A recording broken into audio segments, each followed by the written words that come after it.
Welcome to our podcast, Millennial Mindset. This is going to be centered around the trials and tribulations of successful people, people who want to get started, and those who are just starting out. Now, I know that in today's day and age, the whole idea and thought process of starting a business or just simply getting started can be portrayed as boring or just difficult. So, what we aim to do here at Millennial Mindset is bring you free, valuable content with valuable guests every single time. Now, introduction to ourselves. I'm Alex, founder of Motivation Mindshift on Instagram, bringing you daily motivation every single day. And I'm Christian, founder of Teenage Day Trader on Instagram and YouTube, providing you with all things stock trading and just self-improvement as a whole. So without further ado, let's jump right into our second episode of Millennial Mindset. So our guests for today are the founders of ReAlign Therapeutics. Over there on the right is... I'm Akil. Vasco. I'm Arjun. And there's one more. His name was Sam, but he wasn't able to make it today. But the three founders will do for today. Alright, so right into our first question. How did you guys all meet? Like, what's the story of you guys meeting? I don't think I remember a specific time, but we've all known each other since we were like 5 or 6 years old. Go to like family gatherings. Just been family friends for the longest time. So. Alright, awesome. And how did it turn to a partnership? That's a little bit longer story. Sorry. I went to India about 2 or 3 years ago, and the water there is really contaminated. Right. So I was just brushing my teeth like a normal day, and I completely forgot that I had to use tap water. So we used something like this, and we just wet the brush and brush like that. But it just didn't cross my mind that I needed to use the bottled water. So I got the stomach flu and other viruses from that, and that eventually, when I got home, I realized that it led to allergies. Mm-hmm. So I tried a bunch of different things, and we ended up starting on probiotics. And within 2 or 3 weeks, my allergies completely went away. So that was the whole idea. So what exactly are like probiotics? Like, how do they work? Are they related to antibiotics, or what's like the science behind it? How are they different? Well, they're actually kind of the opposite, because what antibiotics are supposed to do is completely wipe out the bacteria in your gut and all around, because that includes the harmful bacteria. But the problem is that they don't really distinguish between the good and the bad bacteria. So what probiotics does is it implements just the good bacteria to keep your gut balanced. Okay, cool. So how long did it take you from getting your allergies to starting the company? What was the... I would say so. Kind of like around March last year, he had this idea because he knew that probiotics were helpful, and then we all kind of met together and we discussed like this could be a legitimate idea, but we have to do a lot of research and we have to figure out like what specific bacteria strains we could use. So we worked on that for like a few months, and then I think finally around summer we like had an idea of, okay, we know what we're gonna do. We're gonna make this product now. Okay, awesome. And what was the biggest challenge you guys faced in creating the company itself?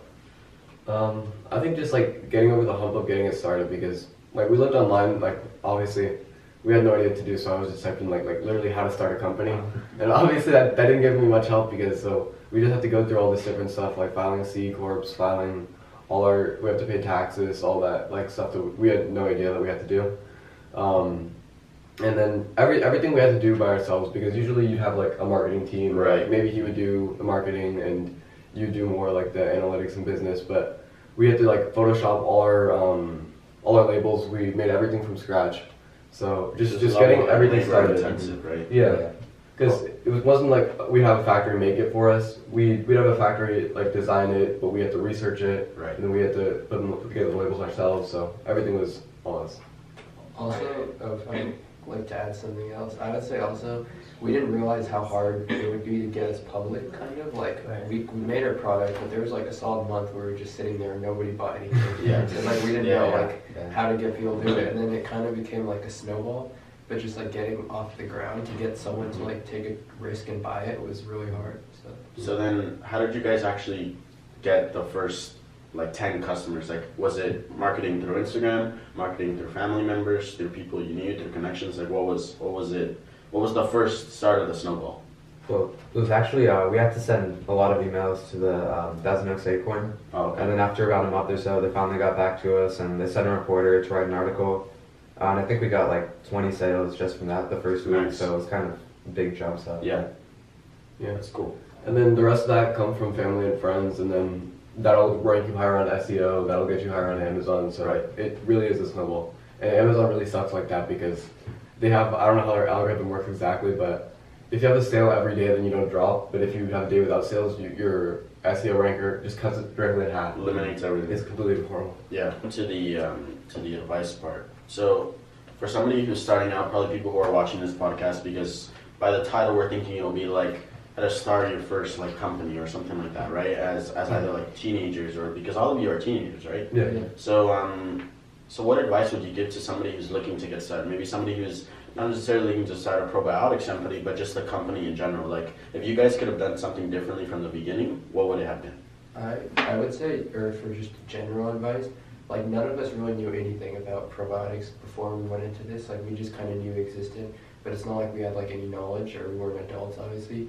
But then we kind of had this idea, and then when we put in like enough time and enough like effort, it was possible. So I think like if you really like something or if you're interested in something, you don't need to like have like a degree for it or anything. You can just kind of if you put in the time, it's usually you'll be capable of doing it. And the other big thing would be to seek out mentors that you know are around you.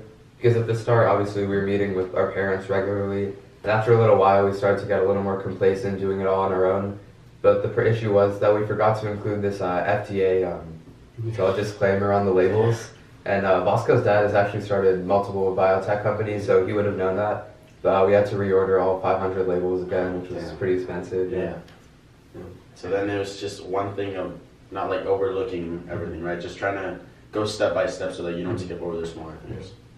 And then even when you're going step by step, it's not that there's a direct path there, but if you keep going, you're gonna get there. Like we didn't realize that we were like really getting sales and having an audience. Like we didn't think that we could do that in our first year. Yeah. But we just one step at a time. We made the website, we made the product, we designed a label, we sought out mentors, we got a newspaper article, and then everything just went from there. It's as long as you start going and there's a market for your idea, you're gonna be successful. Yeah. And you guys just recently had that really cool video shot like in Hidden Hills or something, right? Mm-hmm. We'll tag that in the description. But yeah, that was really cool. That was kind of like the launch of the company, or what was that video like promoting? What was it? Kind of more like just to show like our story a little bit, Okay. like how we started, and then it kind of like documented like us as people too a little bit. What we do. So that was nice Yeah. to see that we're just like kind of teenagers. We made this company, but we still have like lives and stuff. So. Right. Yeah, you guys are normal people, but with big aspirations. Yeah. And like I feel like you guys can relate for that a lot because Yeah. you guys are all in the same boat. Like we would be calling like probiotic companies and they say like, oh, send me through your like marketing manager. Yeah. And like it's like, oh, we just need like a base fund of Send like the $20,000. It's just like yeah, we don't have that. We don't have a marketing manager. Yeah. I could send you to my friend, but Yeah. that's about it. So what's each of your guys' like specific jobs, or do you guys all really work on everything together? I would say we never thought, because we're so small, there's just 4 of us, we didn't feel like we had to like allocate like jobs. We just kind of like, when something needs to be done, we just all tell each other, and then when we're meeting, we just kind of work on things that we can do. Because the problem, I think, when it's only 4 of us, is that if you just try to like delegate everything, then it can be like you actually lose time almost. And how is it trying to grow a business while still being in high school, being a young kid? Yeah, that's kind of the hard part. Like sometimes we always talk about like the snowball effect, and we get like this big article in like the VC Star, and we get the video published, and we have finals week, so we're like, wait, are we supposed to be actively promoting the company, watching our ad revenue, or am I supposed to be studying? Like, it's hard to keep priorities straight, but with 4 people, I think it's very manageable. And if you have other people in high school, like we just have a group chat and we text each other like, oh, this needs to be done. And then always someone will step up to do it, and we have a pretty good group, and if you have a core group like that, I think you can be really efficient. Okay, awesome. And how is it like just balancing the business and the school itself? Well, Like what's your biggest problem that Yeah, you like guys face? how many hours do you contribute to the business, and how many hours do you contribute to school? Like, do you guys have like a set schedule, or is it just whenever you can fit into the company? Because I know that when you kind of like leave the company behind, you don't exactly prioritize it as much, so you don't put in as much effort. The results don't come out the same. So how do you make it so that the company does well and you do well too? Well, it's more of a loose structure where when we finish schoolwork, we just go on, do whatever needs to be done. But there are some periods where we can't meet with each other occasionally, since obviously the gap is big between Calabasas and Thousand Oaks. Right. But we try to Skype at least every weekend and see if we can get anything done. Okay, cool. And then different apps, like we try different apps like Monday and stuff to help us be more efficient. And we like Discord a lot, obviously, Yeah. like for gaming, but like it's really Discord's efficient. Like nuts. you can store PDFs there, like you can share your screen. Yeah, you so can many create resources. so we end up using that a lot to do calls. And then also like when you go to school and they have like college counselors and stuff, they always tell you like set goals for yourself. We never like really realized it, but like when we had like a Google Doc that we had all our goals in, it was like way more attainable. Yeah. Like you could really just like pick out like, oh, by the end of January we need this done. Yeah. It Yeah, is exactly. way I better. think for like advice, because that's what you were talking about earlier. Yeah. Like a big thing would be to actually like make deadlines for yourself. Because especially when you're just starting, then there's so much to do. It's probably overwhelming. Yeah. But if you just be like, all right, by this time I kind of want to do this, and then go, then you'll be a lot more productive, I think. You know, we were 3 months ahead of schedule at the time, and we were just Nice. like, wait, what do we do now? We're still waiting for our shipments of our probiotics. Yeah. So, yeah, there's a lot to do, but I think starting a company at this age it's a lot of work, but it's really in reach. Yeah. Going off of starting a company at a young age, do people judge you because of how old you guys are, or because you guys are really young? Well, okay, yeah. I mean, obviously, it's hard to gain credibility when you're so young, especially when it comes to health, because with the product, it either works or it doesn't. But in this case, people are always so sensitive about what they put in their bodies, and especially nowadays more than ever. And so when you're marketing this supplement, it seems kind of like a miracle pill of some kind. So getting credibility is kind of tough. And I think also getting people to trust that high schoolers can make something like this, because we put in a lot of time in the research, so I definitely think it's completely credible. But like convincing other people that we're credible and trustworthy was hard. So what's going to be like the direction with the company? You guys are not like just like probiotics therapeutics, it's ReAlign Therapeutics. So is it going to be more products than just probiotics? Are we thinking just improving the probiotics? Like what's going to be the next step with the company? Yeah, I think there's two major next steps. So one is another strain that we're going to be targeting that we found. It's like a strain that they use commonly in Japan and China. And almost everyone takes it there every day, and they have like recordedly less health problems. And then it's called Clostridium butyricum. Okay. And we're working on getting a probiotic for that in the United States because there's not a very big market for it. But in Japan, it's almost everyone takes it every day, and it's just like a thing that they don't think about. And then we're also thinking of eventually, this is like the main goal for the company when we started it, was to go the clinical trial route. Oh, okay. Because there's been studies in colleges and universities where they research like oral immunotherapy and probiotics and stuff, and they really see like massive effects. But there hasn't been any large scale ones in the US. There's been one in Australia, but nothing that big. So if we could either partner up or do this on our own, that would be like a really big step in helping allergies. So we're thinking like FDA approval type. Yeah. Okay, nice. So then, as far as your guys' backgrounds personally, like what do each of you want to study? Like, is it gonna be trying to help out the company, what I study, or is it just you guys are gonna go your own route and that's what you're gonna focus on, but it'll contribute to the company? Like, Well, I'm like a senior now, Okay. so I'm applying to college, and I'm applying to the business major. okay, cool. And so I feel like, I don't know, part of that was because of the company, but also because I think I'm just interested in business. But then Yeah. I think having that knowledge when I go to college will also like benefit the company as well in Right. that sense. Kind of the exact same with me. Like, I didn't realize like this feels kind of called microbiology, like the probiotics in this whole area. But so I didn't realize that I was really interested in until we started doing like 5 months of research that period after March when we started. Right. And like there was a bunch of new studies. There's like a developing field. There's been Nobel prizes just this year on it, Oh, wow. and it's like a really developing field, and more universities give classes. Mhm. So I think this kind of opened my eyes to what I want to study, and I think that's what it is. So. Nice. Yeah, I'm definitely interested in microbiology too, potentially as a major, but also the whole world of investment, marketing, things like that. That's also interesting. So Yeah, because you're in YIS, right? yeah, Nice. Who are your guys' some of your guys' biggest like inspirations? People that you look up to? I feel like his dad is honestly a pretty Yeah. big role model. He's Because done what we're trying to do several times with success. So So what's like his background? Are you guys comfortable talking about it? Yeah, he's an MD PhD.